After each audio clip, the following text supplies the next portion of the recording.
Episode के start में हम जॉनसन को देखते हैं जो सुबह उठकर ताई के पास जाती है। तो उसे पता चलता है कि रात में वो बहुत ज़्यादा नशे की हालत में टैक्सी से घर वापस आई थी। तभी जॉनसन को एग्रीमेंट के बारे में याद आता है। फिर जब वो उसे उठाती है तो उसमें जॉनसन को पता लगता है कि ज़ोंबी ने उससे $1 लाख की डिमांड की है। ये देखकर उसे बहुत ज़्यादा गुस्सा आता है और वो ज़ोंबी के घर चली जाती है, जहाँ ज़ोंबी को पहले से ही उसकी स्मेल आने लगती है और उसे लगता है कि वो पैसे लेकर आ रही है, इसलिए वो खुश होने लगता है। पर जब जॉनसन उसके घर में आकर गुस्से में उसे बताती है कि उसके पास इतने पैसे नहीं हैं, साथ ही उसने अपनी जॉब भी छोड़ दी है, तो ज़ोंबी फिर से परेशान हो जाता है, जिस पर जॉनसन उससे कुछ डिस्काउंट की मांग करती है। पर ज़ोंबी वो एग्रीमेंट लेकर डस्टबिन में फेंक देता है और कहता है कि सोच लेना कि ऐसा कुछ हुआ ही नहीं है। ये देखकर जॉनसन काफ़ी दुखी हो जाती है क्योंकि वो पैसे देना चाहती थी, इसलिए वो ज़ोंबी को सॉरी बोलने लगती है। पर ज़ोंबी ज़बरदस्ती उसे वहाँ से भगा देता है। अब अगले सीन में हम ज़ोंबी को पैसे के लिए पम्फलेट बांटते देखते हैं, पर उससे कोई भी आसानी से पम्फलेट नहीं ले रहा होता। तभी एक स्कूटी की वजह से ज़ोंबी के सारे पम्फलेट नीचे गिर जाते हैं और वह फिर से परेशान हो जाता है। वहीं हम चार्डू और जॉनसन को देखते हैं, जहाँ जॉनसन उसे पूछती है कि क्या उसे सेंटा के बारे में कुछ पता चला है, जिस पर चार्डू बोलता है कि मैंने बहुत ढूंढा मगर वो कहीं भी अपना सबूत नहीं छोड़ता। ये सुनकर जॉनसन बोलती है कि हमें किसी ऐसे इंसान को ढूंढना चाहिए, यानी हमें ऐसे इंसान की ज़रूरत है जो किसी से नहीं डरता, ताकि वह बड़े आराम से सेंटा के बारे में पता लगा सके। तभी चारू जॉनसन को ज़ोंबी से बात करने को कहता है क्योंकि वो एक डिटेक्टिव था, इसलिए जॉनसन उसके पास जाकर उसे सेंटा के बारे में पता लगाने का कहती है। अब क्योंकि ज़ोंबी को पैसों की ज़रूरत थी तो वह बोलता है $2 ह्यूमन के, और अगर वो एक जानवर है तो 50 सेंट। ये सुनकर जॉनसन हंसने लगती है कि तभी वहाँ पर एक औरत आती है जिसका नाम कांग होता है और वो एक एक्ट्रेस थी। तब वो ज़ोंबी को एक फ़ोटो दिखाते हुए बोलती है कि ये मेरी बेटी है जो कि 1 महीने से घर नहीं आई, और अगर तुम इसे ढूंढ लेते हो तो मैं तुम्हें डबल पैसे दूंगी। ये सुनकर ज़ोंबी को $2 की जगह $4 दिखाई देने लगते हैं। तभी वो औरत एक सूटकेस निकालती है जो पूरा पैसों से भरा हुआ था और बोलती है अगर तुम्हें ये पैसे चाहिए तो मेरी बेटी को ढूंढ कर लाओ। अब इतने पैसे देकर ज़ोंबी बहुत ज़्यादा शॉक्ड हो जाता है और फिर औरत के जाने के बाद जॉनसन बोलती है तुम्हें ये केस ले लेना चाहिए, साथ ही मैं भी तुम्हारी इस केस में थोड़ी हेल्प करूँगी और तुम्हारे बचे हुए $1 लाख चुका दूँगी। पर ज़ोंबी जॉनसन को वहाँ से जाने का बोलता है और सोचने लगता है कि इस बेवकूफ़ के साथ काम करने से अच्छा है कि मैं भूख से मर जाऊँ। पर उसके पास पैसे कमाने का और कोई ज़रिया नहीं था, इसीलिए वह जॉनसन को रोककर कांग के घर जाता है और उनकी मेट से यूग के बारे में पता लगाने लगता है, जो कि कांग की मिसिंग बेटी होती है। तब मेट बताती है कि कांग और यूंग का रिश्ता बिल्कुल भी ठीक नहीं था। साथ में यूंग पूरा दिन अपने कमरे में ही रहती थी और बहुत ही कम रूम से बाहर निकलती थी, जिसके बाद जॉनसन और ज़ोंबी उसके रूम में जाकर वहाँ की जांच पड़ताल करने लगते हैं, जहाँ जॉनसन को यूंग की सर्च हिस्ट्री से गैंगरेन फास्ट सेंटर के बारे में पता लगता है और फिर दोनों उसी जगह पहुँच जाते हैं। तभी जॉनसन बोलती कि शायद हमें अंदर जाकर देखना चाहिए, जिस पर ज़ोंबी बोलता है मैं डिटेक्टिव हूँ, इसलिए मैं अपनी आईडी रिवील नहीं कर सकता और तुम मेरी असिस्टेंट हो, इसीलिए तुम अंदर जाकर उसका पता लगाओ। ये सुनकर जॉनसन अंदर जाती है और रिसेप्शनिस्ट से बातें करने लगती है। अब जैसे ही रिसेप्शनिस्ट किसी काम से पीछे जाती है तो जॉनसन वहाँ की कस्टमर लिस्ट चेक करने लगती है, पर तभी वहाँ पर रिसेप्शनिस्ट आ जाती है और जॉनसन को धक्के मार के वहाँ से निकाल देती है। इसके बाद वो ज़ोंबी को जाकर बताती है कि वो किसी बाहर वाले के साथ अपनी कस्टमर लिस्ट शेयर नहीं करते। अगर हमें यून के बारे में जानना है तो हमें उनका मेंबर बनकर पता लगाना होगा, और क्योंकि उन्होंने मुझे देख लिया है तो इसलिए अब तुम्हें उनके प्रोग्राम में शामिल होना होगा। ये सब सुनकर ज़ोंबी घबराने लगता है, पर उसे जॉनसन की बात माननी ही पड़ती है। अब हम उसे सीधा प्रोग्राम में ही देखते हैं, जहाँ वहाँ का बॉस उन लोगों से उनका सारा सामान ले रहा होता है। वो सब अपने फ़ोन भी जमा करवा देते हैं। अब जब सब लोग खाना खा रहे होते हैं तो ज़ोंबी के पास एक लड़का आकर बैठता है और ज़ोंबी से बातें करने लगता है। तभी ज़ोंबी उस लड़की की स्मेल को सूंघकर सोचने लगता है कि उसने ऐसी ही स्मेल यूंग के रूम में भी सूंघी थी। अब वहाँ पर एक आदमी आकर सबको वेट लॉस सप्लीमेंट देता है, जिसे लेकर वो लड़का उसे खा लेता है, पर ज़ोंबी उसे नहीं खाता। तभी उस लड़के को एक लड़की हाय बोलती है। वहीं जोंगसुंग जब कांग से बात कर रही होती है तब कांग उसे बताती है कि ह्यूंग ने लास्ट मंथ अपने बैंक से सारे पैसे निकाल लिए थे। ये सुनकर जोंगसुंग शॉक हो जाती है और यूंग की एक फ़ोटो देखती है जिसमें वो उसी लड़की के साथ होती है जो कुछ देर पहले ज़ोंबी के पास था, यानी जो उसके साथ था। अब सीन फिर से ज़ोंबी पर चला आता है जो कि योगा क्लास ले रहा होता है। वहाँ पर कोई भी सही से योगा नहीं कर रहा होता, पर ज़ोंबी को दर्द नहीं होता, तो इसीलिए वो अपना पैर ज़रूरत से ज़्यादा ही आगे कर लेता है, जिसे देखकर सब लोग बहुत ज़्यादा हैरान हो जाते हैं।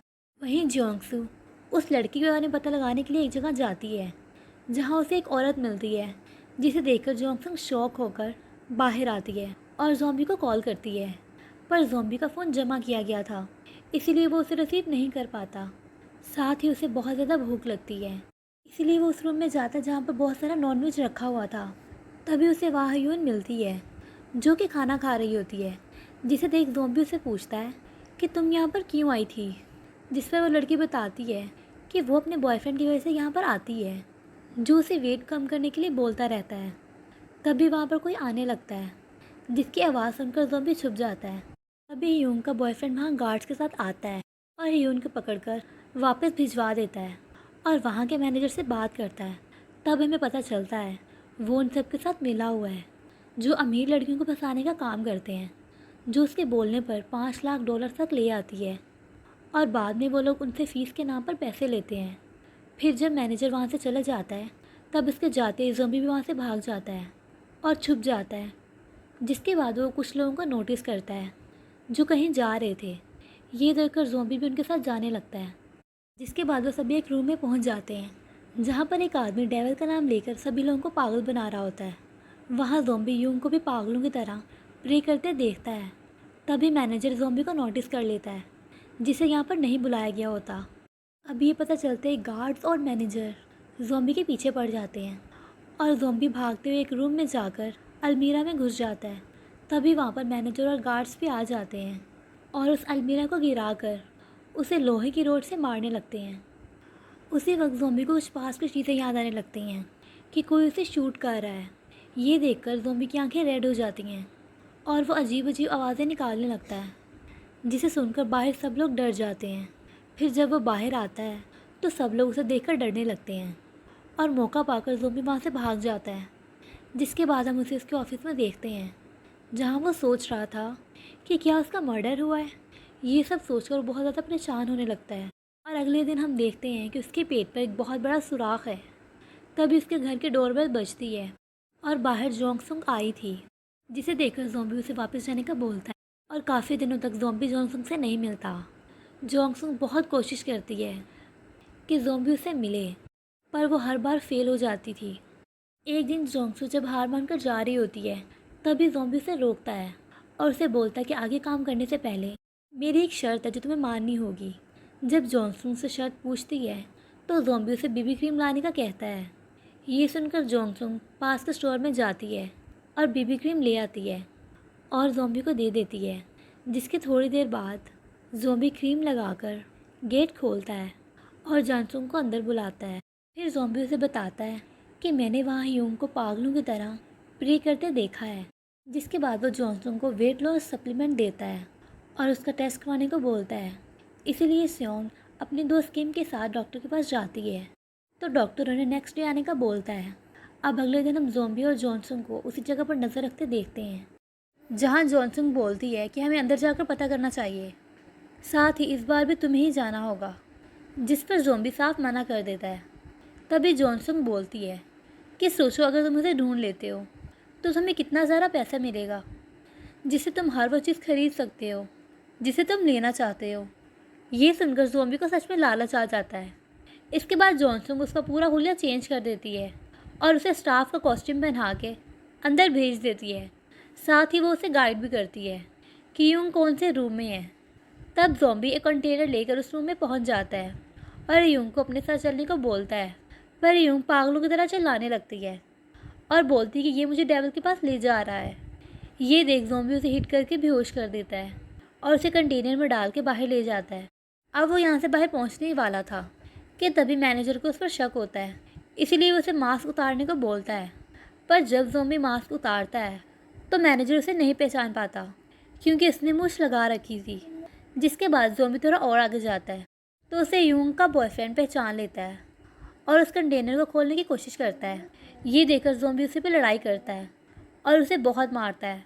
तभी लड़ाई के बीच में यूंग उठ जाती है और अपने बॉयफ्रेंड को किसी और लड़की के साथ देखकर उससे लड़ने लगती है।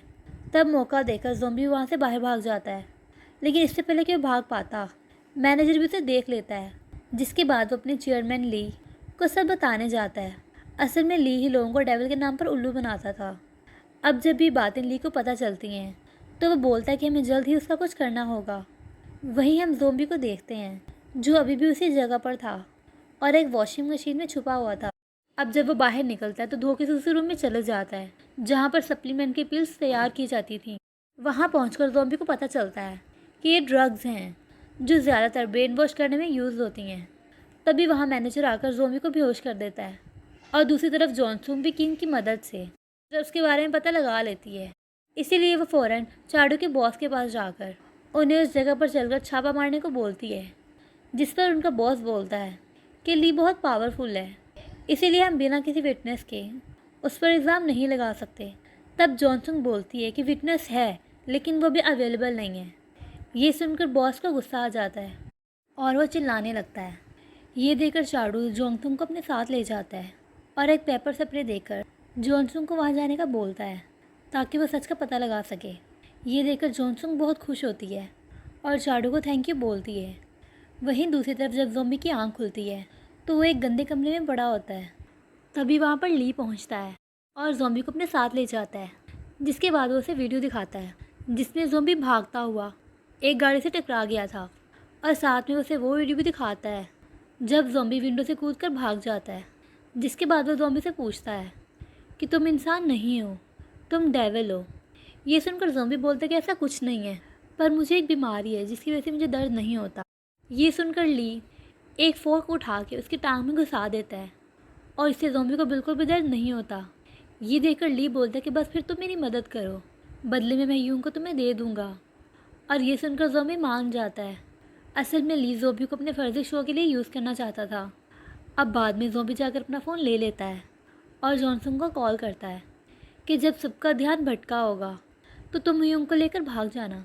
ये सुनकर जॉनसन मान जाती है, जिसके बाद हम देखते हैं कि मैनेजर के साथ मिलकर ली ज़ॉम्बी को हर तरह से दर्द देने की कोशिश करता है, पर ज़ॉम्बी को ज़रा भी दर्द का एहसास नहीं होता। इसी बीच हम सियोन को देखते हैं जो रोज़ ड्रोन की मदद से यूं के रूम को ढूंढने की कोशिश कर रही होती है। पहले तो उसे पता नहीं चलता, पर शो के एक दिन पहले जॉनसन यूं को ढूंढ लेती है और आखिरकार शो वाला दिन भी आ जाता है जहां आज भी बहुत लोग पागलों की तरह प्रे कर रहे थे। तब हम जॉनसन को देखते हैं जो छुपकर उस जगह घुस जाती है और सीधा उस रूम में पहुंच जाती है जहां यूंग थी और वो उसे फ्री करवाकर अपने साथ ले जाने लगती है। वहीं ले अपने शो के दौरान ज़ॉम्बी को अपने स्टेज पर बुलाता है और सभी लोगों को झूठी कहानियाँ बनाकर बोलता है कि मैं इस आदमी को उसके दर्द से मुक्ति दूंगा। इतना बोलकर वो ज़ॉम्बी का हाथ पीछे मोड़ लेता है, पर ज़ॉम्बी जानबूझकर चिल्लाने लगता है। ये देखकर ली काफ़ी परेशान हो जाता है। तभी मैनेजर आकर ज़ॉम्बी को डंडा मारता है और ज़ॉम्बी ने इस चीज़ का इंतज़ाम भी कर रखा था, इसलिए वो ज़मीन पे गिरते ही फेक ब्लड गिराने लगता है। तभी एक आदमी आकर बताता है कि ये सब एक ट्रैप है और पुलिस यहाँ पर आ चुकी है। ये सुनकर ली को बहुत गुस्सा आता है और वह तुरंत वहाँ से भाग जाता है। वहीं रास्ते में मैनेजर जॉनसन को देख लेता है और जैसे ही वो उसे मारने वाला होता है तभी ज़ॉम्बी वहाँ पर आ जाता है और मैनेजर के ऊपर कार्ड से हमला करने लगता है। तभी जॉनसन अपने बैग से पेपर स्प्रे निकालकर मैनेजर की आंख में डाल देती है। अब ली भी वहाँ पर आ जाता है और जैसे ही वो एक रोड से जॉनसन को मारने वाला होता है तभी बीच में ज़ॉम्बी आ जाता है और रोड उसके पेट में घुस जाती है, जिसे देखकर जॉनसन बहुत ज़्यादा घबरा जाती है। उसी वक्त मैनेजर हर जगह फायर एक्सटिंग्विशर फैला देता है और सब लोग अलग अलग हो जाते हैं। जैसे ही ज़ॉम्बी ली के आगे आता है तब ली उसे बोलता है कि तुम्हें अपनी किस्मत को अपनाना होगा, कि तुम एक मॉन्स्टर हो। ये सुनकर ज़ॉम्बी को बहुत गुस्सा आता है और वो ली को मारने लगता है। फिर जब वो ली को जान से मारने वाला होता है तो उसे जॉनसन की आवाज़ आती है, जिसे सुनकर वो रुक जाता है। इसके बाद हम देखते हैं कि ली को पुलिस पकड़ लेती है। साथ ही कांग यूंग से मिलकर बहुत खुश होती है। इसके बाद जब ज़ॉम्बी रास्ते में जा रहा होता है तो जॉनसन उसके पास आती है और उसे पूछती है कि तुम्हें कुछ भी नहीं हुआ, कहीं तुम ज़ॉम्बी तो नहीं। ये सुनकर ज़ॉम्बी डर जाता है। तभी जॉनसन बोलती है कि वो बस मजाक कर रही थी। जिसके बाद ज़ॉम्बी जॉनसन से उसके अकाउंट डिटेल मांगता है ताकि वो उसे पैसे दे सके। ये सुनकर जॉनसन बहुत खुश होती है। अब अगले दिन हम देखते हैं कि ज़ॉम्बी नहा रहा होता है और बहुत ज़्यादा खुश होता है क्योंकि अब उसके पास पैसों की कमी नहीं थी। इसके बाद वो अपना फ्लैश खाने लगता है। तभी हम देखते हैं कि उसे ऐसा करते हुए सामने वाले डिटेक्टिव ने भी देख लिया था, जिस वजह से वो काफ़ी डर जाता है। साथ ही ज़ॉम्बी के रूम में जॉनसन भी आ जाती है और उसे ऐसे खाते हुए देखकर बहुत ज़्यादा डर जाती है। इसके साथ ही एपिसोड यहीं पर ख़त्म हो जाता है। अगर आपने अभी तक हमारे चैनल को सब्सक्राइब नहीं किया तो प्लीज़ सब्सक्राइब कर दें ताकि आने वाला एपिसोड आप तक पहुंच जाए। Thank you for watching.